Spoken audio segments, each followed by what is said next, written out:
Hey, this is Lance with 20-Sided Knight, and we're going over how to make an NPC stand out. For example, we'll use the simple goblin, a staple of many role-playing games. However, this can work for just about any intelligent creature.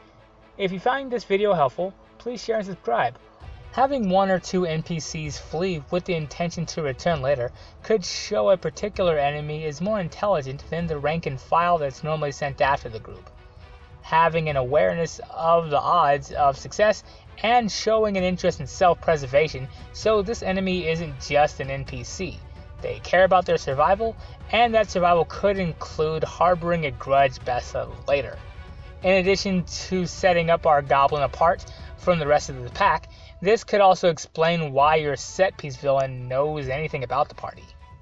If you're using a creature that can be encountered in mass like a goblin or what have you, be sure to use at least one or two physical descriptors that make them stand out.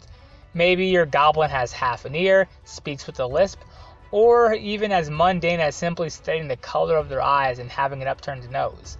These descriptors can also be a scar from the group's first encounter. This bit of fluff thrown in helps them stand out. One or two descriptors can tip off the players that they've seen this particular goblin before, and it's important to make this obvious. You may know what's going on in your own headcanon, but it's important that your players do too to share in the fun.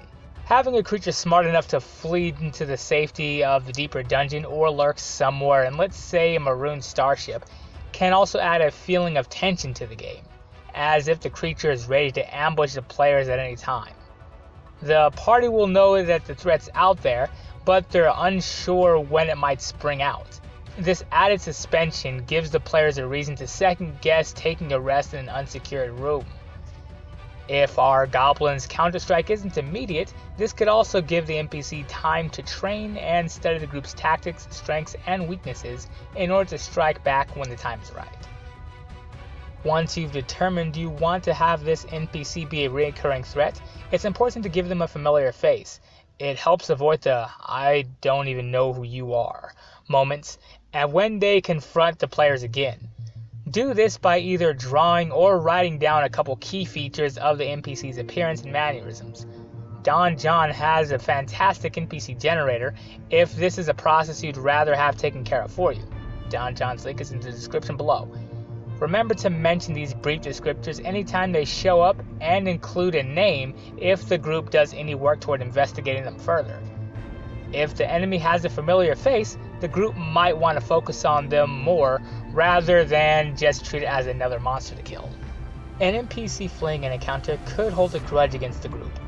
They could be envious of a powerful magic item a player used in combat. The party slew the creature's friends and family in their quest, and our poor goblin sees this as nothing more virtuous than a simple smash and grab robbery, or they need to regain their reputation after losing such a battle. This and many more could all be wonderful motivations for your creatures to continue to go after the players rather than "I'm a monster, you're a hero, this is just what we do." To keep your reoccurring threat relevant to the party's level, they could gain improved armor, weapons, and levels. Remember, any items gained should be used by the NPC, and could make for great loot for the party, or at least an interesting trophy for completing another chapter in the gang's adventures. Exactly how to power up your NPC depends largely on the system you're running, but usually increasing their hit points and giving them better gear, like shifting from hide armor to chainmail, or a laser pistol to some kind of higher level laser rifle, should do well enough in a pinch. If you're going to do this, it's important to level the NPC fairly. It might be easy to have some super powerful plot character, but it's more interesting if an NPC seems real and stays in step with the group.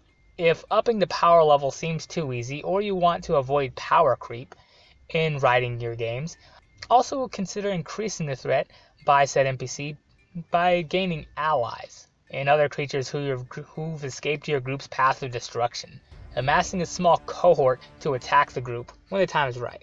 Not all encounters need to be to the death. This is important to remember. Some fights can be used to slow, harass, or study the group for their big set-piece battle. An intelligent and vengeful NPC could use a few smaller encounters to study the group's tactics, either personally or with hired goons. The NPC would write this data down, and so should you in your post-session notes. If you want to make a one-off NPC stand out, keep these things in mind. First, have them escape combat, making them a marked target for the group. Second, describe how they look. Keeping in mind a little goes a long way. And 3, consider their motivations for continuing to harass the party, and let the players all know this is happening. If you do these 3 things, I'm sure you can make even the most mundane creatures, like a no-name goblin, into an interesting reoccurring threat. Thanks again for watching 20 Saturday Night. Remember to subscribe, and bye for now.